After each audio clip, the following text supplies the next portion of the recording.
The work of the Adaptation Fund ties really well into the Earth Day ideas of mobilizing as many people and sectors as possible for climate action and environmental justice.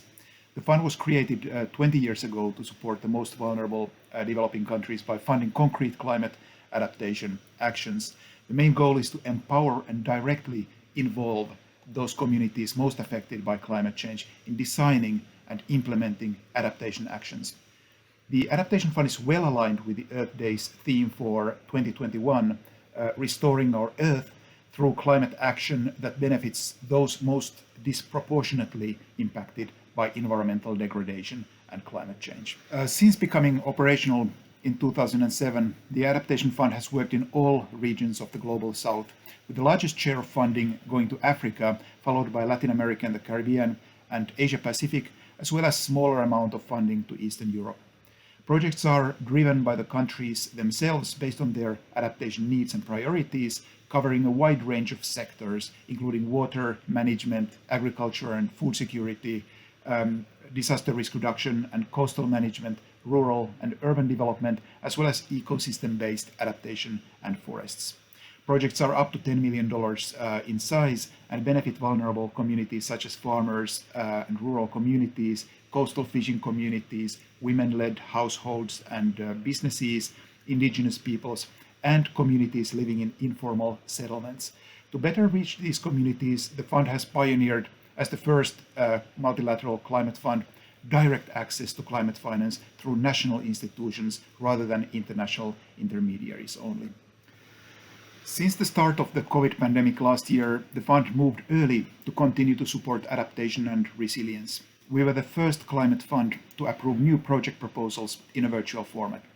Project visits and country exchanges have also continued virtually, and new online training opportunities on accessing climate finance have been developed. Implementing partner agencies were granted additional flexibility to adapt or extend their project resources if necessary.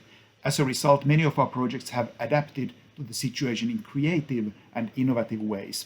From women's self-help groups in India making thousands of masks for isolated villages to informal settlements in Laos receiving direct water access to improve sanitation, and supported farmers in Ghana continuing to provide food to their communities in quarantine.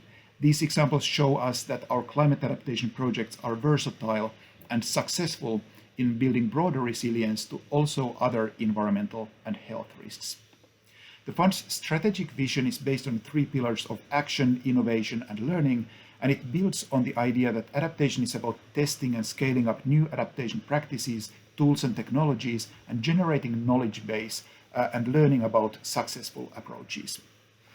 The Adaptation Fund will continue to help implement the Paris Agreement and global efforts to support a resilient recovery from the COVID-19 pandemic.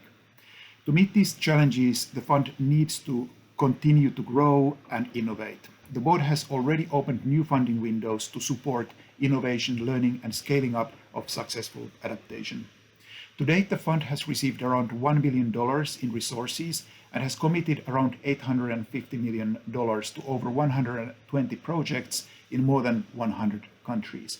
To respond to the increasing adaptation needs and a growing pipeline of project proposals, the board has increased its resource mobilization target by a third for this year, and the fund is open to contributions from national and subnational governments, as well as from individuals and the private sector and non-state actors.